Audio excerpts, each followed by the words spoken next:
안녕하세요. 인프피 나필입니다.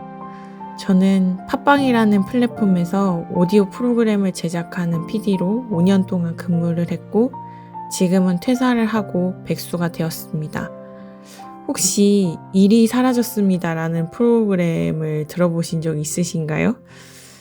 그 프로그램을 제작하고 제가 또 거기에 목소리도 출연도 하면서 나피디로 활약을 한 게 생각이 나서 이름을 그대로 나피디로 사용하게 되었습니다.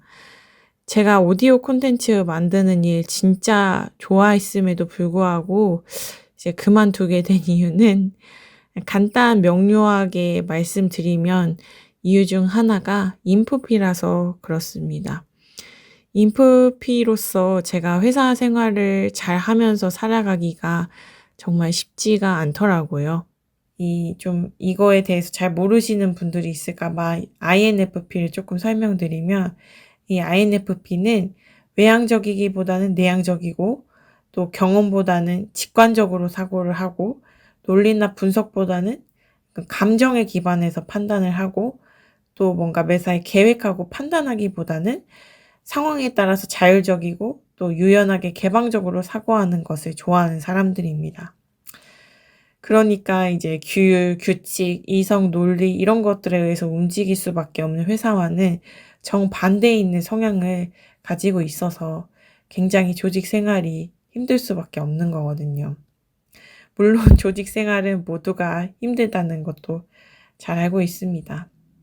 제가 그래서 지금부터 하고 싶은 이야기는 저의 인프피 생활과 관련된 것들이거든요. 그래서 살짝 말씀을 드리기에 앞서서 좀 걱정이 되는 부분은 모든 인프피들이 다 똑같지는 않아요. 저도 제가 만난 인프피들 굉장히 많지만 각기 다른 특성을 가지고 있으니까 또 그래서 뭔가 제 얘기를 인프피라고 그냥 알아먹기 편하게 이렇게 규정하긴 했지만 그냥 예민하고 섬세하고 소심한 그런 사람의 이야기 정도로 받아들여 주시면 조금 더 바운더리가 넓게 공감해 주시지 않을까 이렇게 생각하게 됐습니다. 제가 퇴사를 하고 '이 콘텐츠를 만들어야 되겠다. 인프피로 만들어야 되겠다.' 생각을 하게 된 이유가 제가 한 영상을 봤기 때문인데요. 그 영국에서 지금 개발자로 일하시는 노낭 님이 만드신 영상이었어요.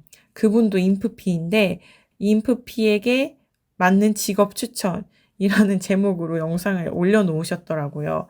전 찾아본 건 아니었고 진짜 이 유튜브가 알고리즘에 의해서 저를 그곳으로 이끌었거든요. 무엇보다도 제가 제일 좋았던 게 바로 댓글들이었어요. 인프피들이 MBTI에 가장 진심인 거 아시죠? 그래서 뭐 댓글 중에 이런 게 있었어요. 뭔가 인프피인데 취업하기 싫고 그냥 집에서 틀어박혀서 소설 쓰는 작가 하고 싶음. 인프피인데 액세서리 가게나 동네 커피숍 차리고 싶어요. 돈 적당히 벌고 적당히 살고 싶은 것이 찐프피의 심정.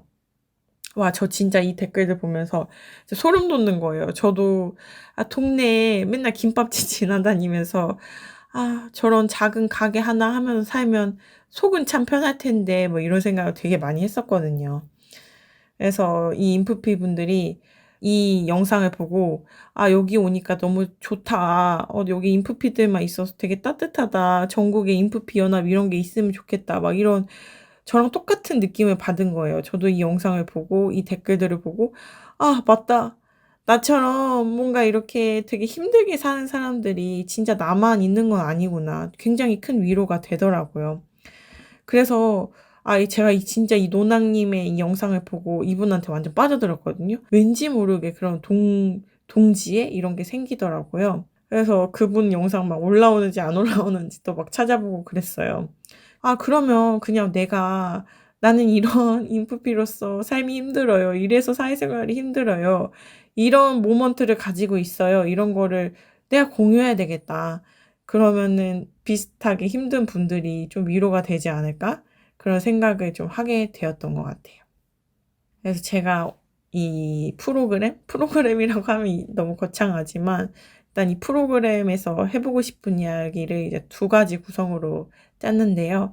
첫 번째는 뭔가 저처럼 되게 예민한 사람들이 어떤 생각으로 살아가는지 그런 인프피 모먼트를 구체적으로 좀 이렇게 서술해 보고 싶다 그런 마음이었어요.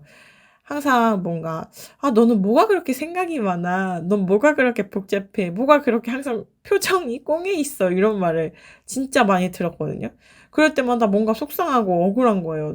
'아 내가 이 머릿속을 다 까서 보여주고 싶다.' 이런 마음이 좀 들었거든요. 그런 약간 내 속을 꺼내서 보여주고 싶은 마음으로 이런 첫 번째 구성을 만들었고요. 두 번째로는 인프피 분들 또 섬세하고 예민하고 소심한 분들에게 이 세상 살기 너무 힘든데 조금이나마 생기를 불어넣을 수 있는 이런 콘텐츠들을 좀 추천해 드리고 싶다. 그리고 그것들을 그냥 제가 이야기하는 것만으로도 잠깐의 힐링을 드릴 수 있다면 너무 좋겠다.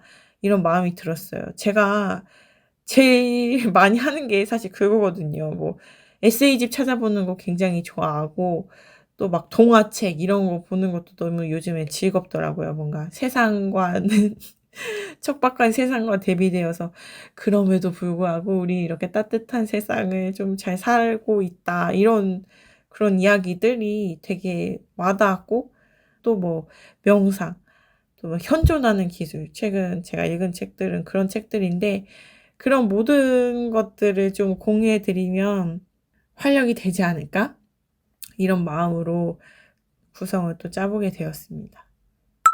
그래서 첫 번째로 이제 인프피 모먼트를 소개해 드리기에 앞서서 제 친구랑 했던 이야기가 인상 깊어서 먼저 공유를 해 드리고 싶어요. 어느 날 제 친구한테 제가 "아 나는 진짜 이런 성향을 갖고 있어서 너무 힘들어."라고 이야기를 했거든요. 근데 그 친구가 언니가 또 인프피예요. 그래 가지고 잘 같이 살아 봐서 더 알기도 한데 저한테 "아 너가 그런 특성을 가지고 있어서 뭔가 이 모든 삶에 일어나는 것들을 더 살갗으로 남들보다 잘 느끼고 이렇게 풍부하게 살 수 있는 거다. 엄청 큰 축복이야."라고 이야기를 해 주는 거예요. 그 말을 들으니까 뭔가 알고는 있었지만 또 인프피가 아닌 사람이 그렇게 말을 해 주니까 되게 그게 큰 위로가 되면서 기분이 좋았고 그 뒤로도 그 친구의 말이 힘들 때마다도 좀 떠나지가 않더라고요. 어쨌든 이렇게 풍부하게 살아가는 인프피의 이야기 오늘은 딸아이와의 등원길 에피소드를 짧게 말씀드리고자 합니다.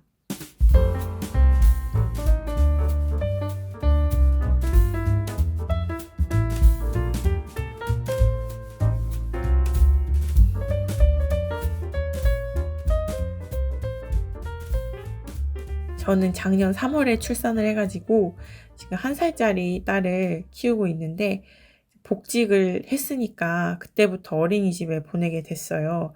저희 아파트 바로 옆 동 1 층으로 보내고 있는데 굉장히 등원 거리가 짧아요. 그래서 한 진짜 3분 컷이에요, 3분 컷.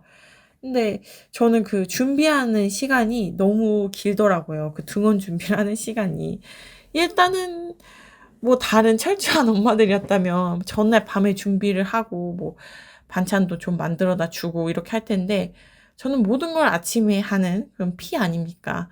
그래서 시간이 매번 모자라요. 아무리 일찍 일어나도 항상 모자라요. 뭔가 시간이 뜨면은 그 시간에 '아 이거 좀 더 뭘 이거 해 주고 싶고.' 이런 마음 때문에 또 극강이 피인 주제에 욕심은 많아 가지고 시간이 항상 모자라요. 그래서 이제 그런 날에는 당연히 주차장을 가장 빠른 루트로 이용을 하죠.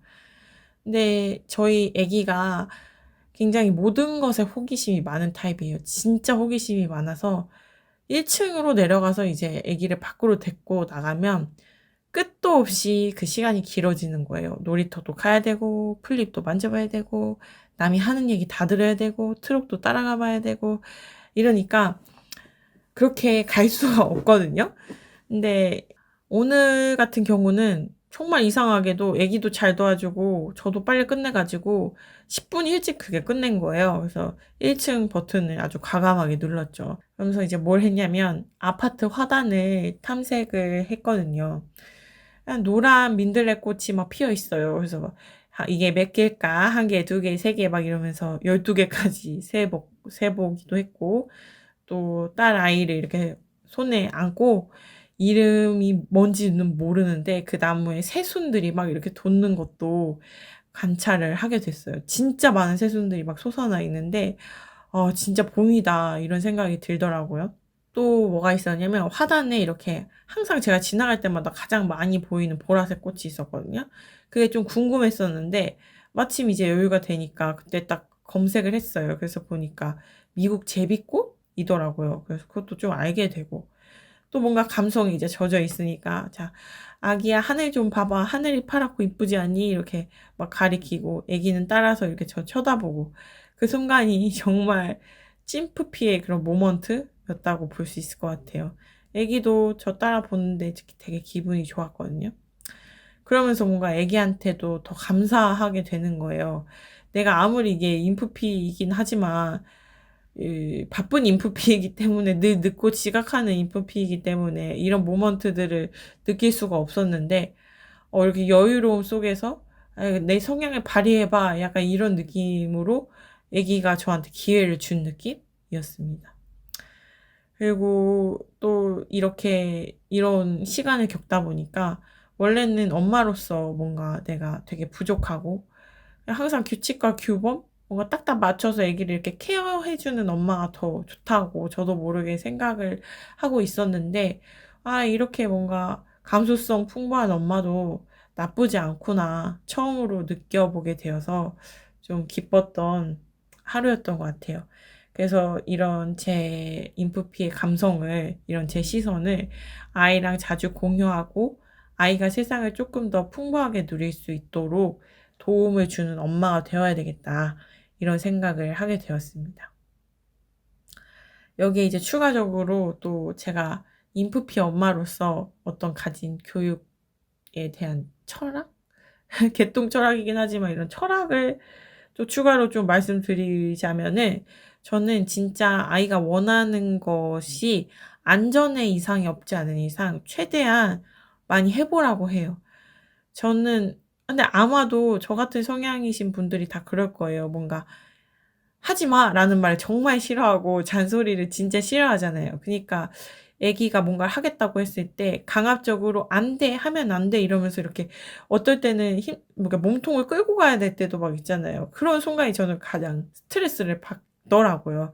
그리고 아기도 진짜 그걸 해 보고 싶어서 자기가 하는 걸 텐데 그게 엄마의 시선에서 안 된다고 막는 거 자체가 좀 '너무 좀 그렇지 않나.'라는 생각이 있었던 것 같습니다. 그리고 뭐 옷이 더러워지면 이제 갈아입히면 되고 또 평소보다 좀 많이 아기가 먹어요. 저희 아기는 오렌지를 좋아하는데 오렌지를 하나를 혼자 다 먹을 수도 있어요. 제가 그래서 배가 부르다는 느낌을 네가 경험해 봐라. 이렇게 계속 끝까지 먹어 봐."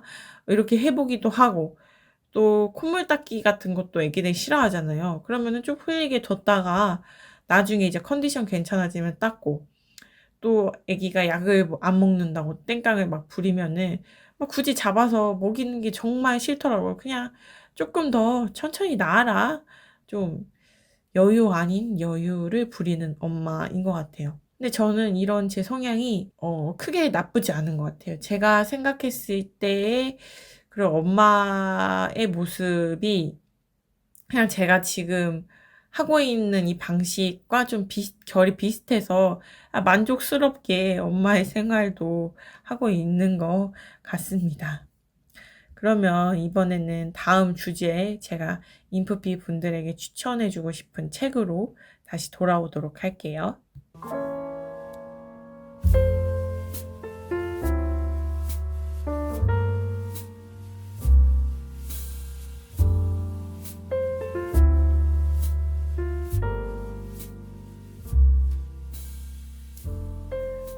오늘은 여러분들에게 약간 삶의 권태로움을 이길 수 있는 방법과 관련된 이야기를 좀 해 보고 싶어요. 최근에 읽은 책인데 섬세하고 예민한 분들 그리고 인프피 분들에게 도움이 될 만한 콘텐츠 같아서 가지고 와 봤습니다. 책은 두 권의 책을 읽었어요. 첫 번째는 에크하르트 톨레의 삶으로 다시 떠오르기라는 책이고 그다음에 두 번째는 벤저민 하디의 세이프 퓨처라는 책입니다. 이 두 권의 책은 굉장히 상극에 있는 책이에요. 첫 번째는 이제 현존해라, 명상하고 현존해라라는 책이고, 두 번째는 끊임없이 이제 계획해서 그 미래의 나와 연결되어라라는 이야기거든요. 인제 어떻게 이 책들을 읽게 되었는지 그 맥락을 쪼끔 설명을 드리면, 제가 이제 회사를 그만뒀으니까 굉장히 불안했어요. 그래서 이제 옛날 한 2년 전쯤에 제가 '어 이거 인생책이야.'라고 설정해 뒀던 책이 이 삶으로 다시 떠오르기라는 책이었거든요. 근데 내용은 전혀 기억이 나지 않았고, 그냥 뭔가 그 순간만이라도 위로를 받고 싶어서 그 책을 꺼내서 읽게 되었는데, 네, 이 내용을 설명을 드리면, 이 작가님이 고등학생 때 한밤중에 이렇게 막 깨어나서 '아 나 이대로는 나랑 더 못 살 것 같아.'라는 생각을 하게 됐다는 거예요. 근데 그 순간에 그 작가님이 뭘 느꼈냐면 '어 뭐지? 지금 이대로 나와 못 살 것 같아.'라고 말하는 나는 누구지? 그리고 그걸 듣는 나는 누구지? 이렇게 두 가지로 뭔가 나라는 존재가 나누어져 있는 거 아닌가?'라는 생각을 하게 된 거예요. 그래서 이게 뭔가 진짜 나라는 존재는 어떤 순간에서건 다른 나의 목소리를 듣는 사람이 있는 거고, 가짜 나는 계속해서 목소리를 내는 사람이다라고 이 사람이 말하면서 이 가짜 나를 에고라고 이제 규정하고 계속 얘기를 해 나가요. 이 작가가 우리는 이 매 순간에 이 가짜 나, 즉 에고에 휘둘리지 않기 위해서 매번 알아차림을 해야 된다. 뭔가 에고가 말하는 것들이 내 그런 본질과는 무관한 것들이다. 뭐 "나는 더 사회적으로 높은 지위를 얻어야 돼."라고 말하는 것도 에고가 말하는 것, "많은 돈을 벌어야 돼."라고 말하는 것도 에고가 말하는 것. 뭔가 이런 남의 기준에 의해서 계속 내가 휘둘리게 되는 것을 막기 위해서 어떻게 해결하라고 하냐면 내 에고가 지금 이렇게 말하고 있네.'라고 하면서 한 발짝 이렇게 싹 물러서서 빠지는 거예요. 한 발짝 싹 빠져서 내 뒤통수를 바라보는 느낌이라고 보시면 좀 이해가 쉬우실 것 같은데, 그래서 계속 이 알아차림이라는 거를 통해서 정말 지금 이 순간에 존재하는 나만이 유일하게 의미가 있는 존재니까 다른 것들에 대한 어떤 상념에 사로잡히지 말고 "이 순간 깨어 있어라."라고 말하는 책이죠. 이걸 다른 말로 하면 현존이라고 할 수 있어요. 그래서 저는 이제 이 책을 읽었으니까 '아 나 현존해야 되겠다. 뭘 그렇게 지금 퇴사해 놓고 득달같이 또 뭔가를 이루기 위해서 고군분투하는 거냐. 지금 이 모든 거는 내 에고가 만들어낸 가짜 나이고 절대 휘둘리지 말아야 되겠다.' 하면서 뭔가 이 에고에 대해서 관찰하고 쪼끔 더 그런 깊은 감정이나 생각에 빠졌을 때 '아 지금 내가 이렇게 생각하고 있네.'라고 한 발짝 물러서는 기술을 배울 수는 있었어요. 근데 답답한 마음이었어요.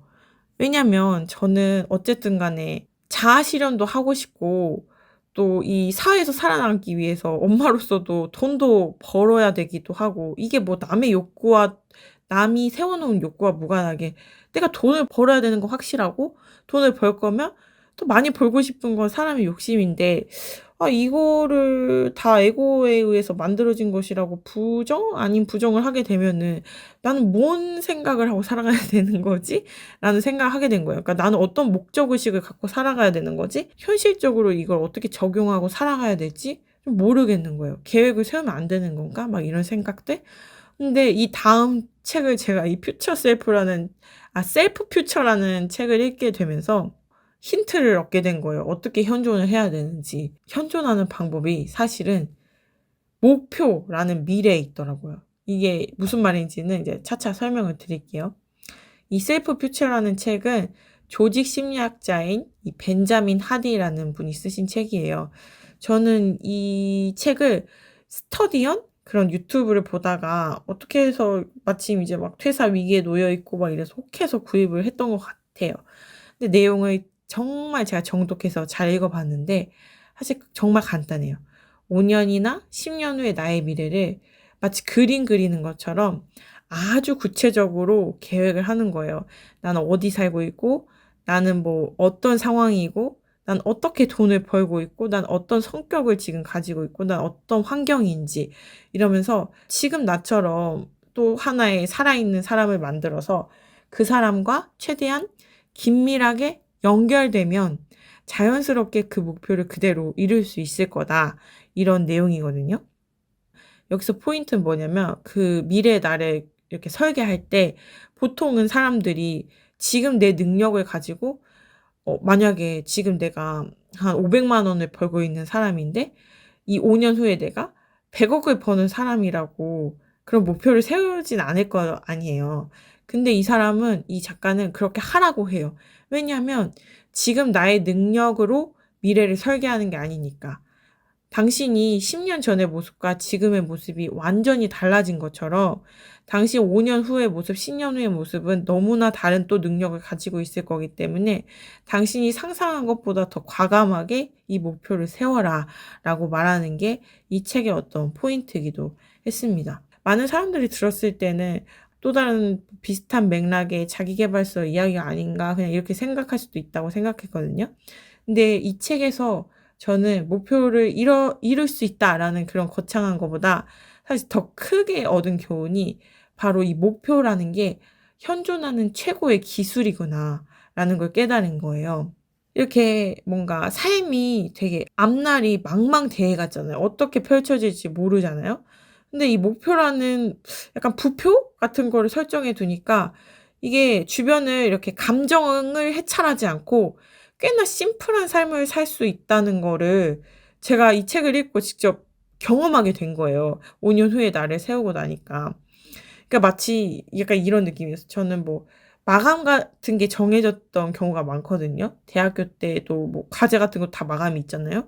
그리고 일하면서도 그걸 업로드해야 되는 시점이 있으니까 이때까지 딱 편집을 마치고 업로드해야 되는 기준점 그런 것들이 있으면 진짜 그 마감일은 온 마음을 다해서 거기에만 집중을 하고 일을 초인적인 힘으로 끝내잖아요.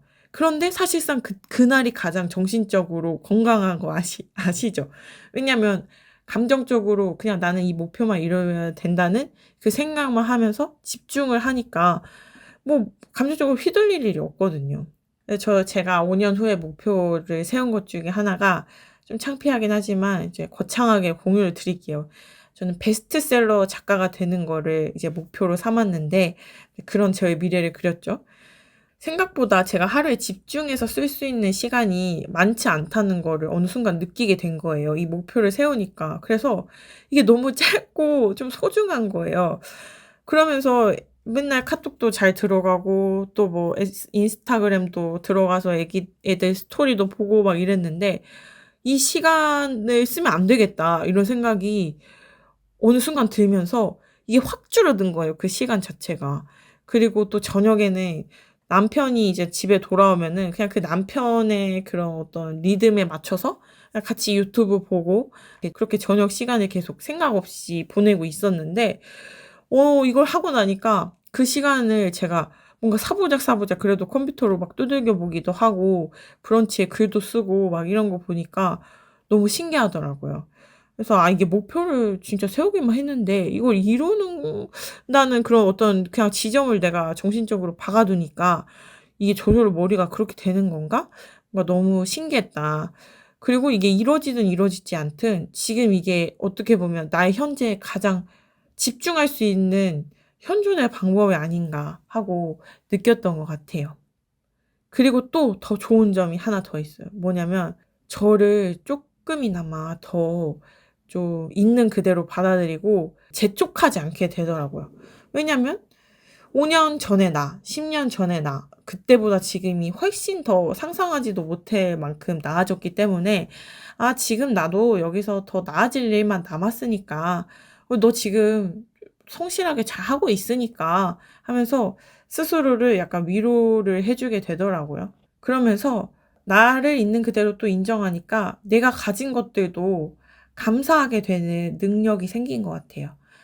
이 작가님은 6 명의 자녀를 양육하고 있는 분이었는데 이분이 이제 차고지에 주차를 해 놓고 이제 아기들을 씻기로 들어가야 되는데 어떻게 보면 하루 일하고 나서 가서 또 아기들이랑 복잡거릴 생각을 하면은 좋기도 하지만 힘들기도 하잖아요. 근데 그분이 20년 후에 이 꼬물꼬물한 아기들이 기다리고 있을 오늘을 얼마나 그리워하게 될까. 지금 내가 가진 시간들을 최대한 충만하게 즐기면서 지내자라고 생각을 하게 됐다고 하더라고요. 이 미래를 생각하니까. 저도 진짜 아기를 키운 지 1년밖에 안 됐는데 지금도 막 신생아 시절 막 너무 막 그립고 그래서 맨날 갤러리 들춰보고 하거든요. 그래서 그 마음을 또 너무 이렇게 체감하기도 했고 또 모든 것들이 진짜 참 다 지나간다. 좋은 것도 지나가고 힘든 것도 지나가고 다 지나간다 이렇게 생각하니까 그래 인간으로서 나는 이 현실 지금 주어진 것에 감사하며 사는 게 가장 좋은 방법이겠다. 이런 생각이 들었어요. 저는 이제 25살 때 사실 어머니가 암투병을 하시다가 돌아가시면서 인간이 목표를 세운다는 것에 대해서 정말 큰 회의감을 느꼈거든요. 엄마랑 함께 할 미래를 다 그려놨는데 그 모든 것들이 이렇게 무너지니까 나는 이런 목표를 세워놨던 게 되게 한심하게 느껴졌어요. 제가 그때 뭘 했었냐면 엄마랑 생일 때마다 사진을 하나씩 남겨야 되겠다. 그때가 23살 때였던 것 같은데 그래서 엄마랑 사진관에 가서 1년에 한 번씩 내 생일 때 엄마랑 나랑 사진을 찍자 해서 사진을 한 번 찍었거든요. 근데 그 다음에는 엄마가 이제 투병 생활을 하면서 머리털이 다 빠지셔가지고 찍을 수 있는 상황이 되지 않아서 넘기고 그 다음에는 돌아가셔서 못 찍고 이렇게 됐어요. 그래서 제가 막 그때 페이스북에 나는 뭐 23살에 제가 나는 1년마다 한 번씩 엄마랑 이런 사진을 찍을 것이다 라고 이렇게 올려놨는데 정말 아니 진짜 무슨 소설도 아니고 그걸 딱 한 번 찍고 못 찍게 된 거예요. 그런 것들을 경험하니까 목표라는 게 얼마나 부질없나 막 이런 생각으로 지금까지 30이 넘는 이 시간 동안 버텨왔던 것 같은데 지금 이 책들을 통해서 그냥 현존하기 위해서 내가 이 목표를 100% 완수하지 않아도 내가 지금 이 시간을 최대한 뭔가 나를 위해서 내 마음이 편안하게 최대한 알차게 쓸 수 있다면 그 목표는 되게 의미 있는 것이겠구나 느낄 수 있게 되었던 이 콘텐츠 두 가지가 바로 이 두 권의 책이었습니다. 그러니까 여러분들도 한번 꼭 읽어보세요. 그럼 저는 이야기 여기서 마치고 마지막 마무리를 하러 다시 돌아오겠습니다.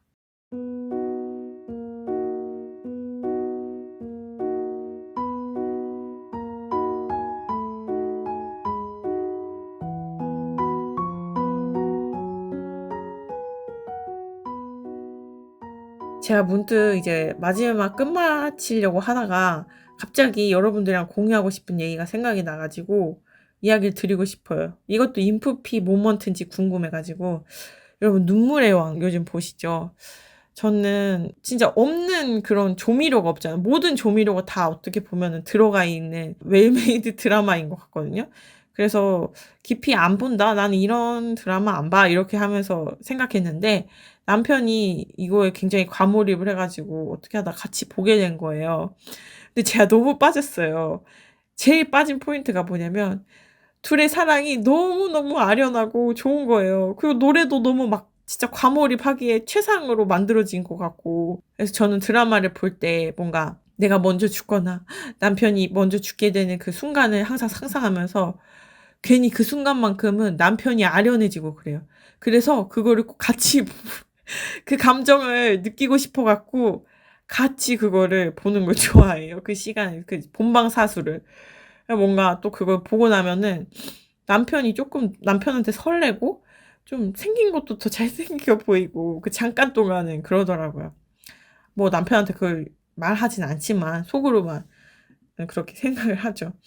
그래서 그런 이야기들 같은 것도 여러분들이랑 공유하면 참 재밌겠다라고 생각을 했습니다.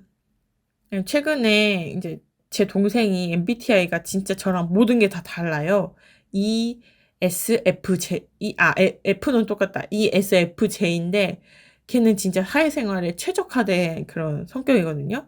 근데 걔 갑자기 이 생각을 걸 좀 해보고 싶다 나도 이러면서 소크라테스 무슨 철학이 담긴 철학책 책을 산다고 저한테 얘기를 해줬어요. 근데 저는 그걸 보고 약간 쇼킹한 거예요. 생각이란 걸 해보겠다는 생각을 한다는 것 자체가 너무 신기한 거예요. 저는 너무 생각이 많아서 생각을 하기가 싫은데 생각을 해보려고 철학책을 사는구나.